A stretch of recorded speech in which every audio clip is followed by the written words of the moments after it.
Medina Munawwara में एक अजीब सी खामोशी थी। हुजूर ने सहाबाए किरम को जमा फरमाया। मकसद सिर्फ एक तिजारती काफिले को रोकना था, लेकिन अल्लाह ताला को कुछ और ही मंजूर था। यह वो लम्हा था जहां ईमान को आजमाया जाना था और तारीख का एक अजीम बब लिखा जाने वाला था। रसूल अल्लाह ने सहाबा से मशवरा फरमाया। मुहाजिरीन और अंसार ने एक आवाज होकर कहा कि हम हर हाल में आपके साथ हैं। दिल में खौफ जरूर था, मगर अल्लाह पर यकीन उस खौफ से कहीं ज्यादा मजबूत था। इसी दौरान मक्का से कुरैश का लश्कर पूरे तकब्बुर के साथ रवाना हो चुका था।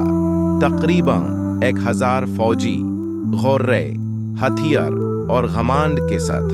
उन्हें पूरा यकीन था कि मुसलमान आसानी से शिकस्त खा जाएंगे। मैदान बद्र में मुसलमान सिर्फ 313 थे। न काफी असलह, कम सवारियां, लेकिन ईमान बेमिसाल था। रसूल अल्लाह ने सफाएं दुरुस्त करवाई और अल्लाह के हुजूर दिल से दुआ में मशगूल हो गए। जंग का आगाज हुआ। रिट हवा में उड़ने लगी, तलवारों की आवाज गूंजने लगी और हक और बातिल एक दूसरे के सामने आ गए। ये सिर्फ जंग नहीं थी, ये ईमान और कुफ्र का फैसला कुन इम्तिहान था। अल्लाह ताला ने अपनी गैबी मदद नाजिल फरमाई। फरिश्ते मुसलमानों की मदद के लिए उतर आए।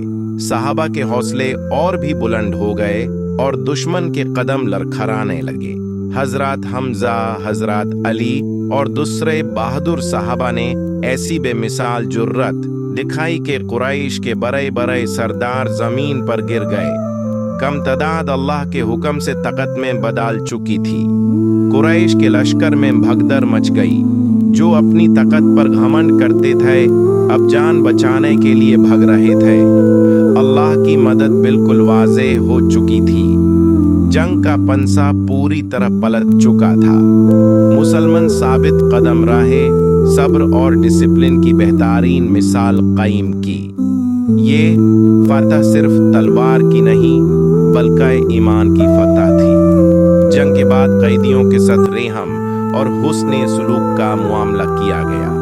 रसूल अल्लाह ने इंसाफ, रहमत और अखलाक का ऐसा बेमिसाल नमूना पेश किया जो इस्लाम की सच्चाई को और रोशन करता है।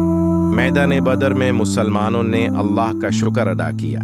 यह फतह उन्हें यह सबक देकर गई कि असल ताकत न तादाद है, न हथियार, बल्कि अल्लाह पर मुकम्मल भरोसा है।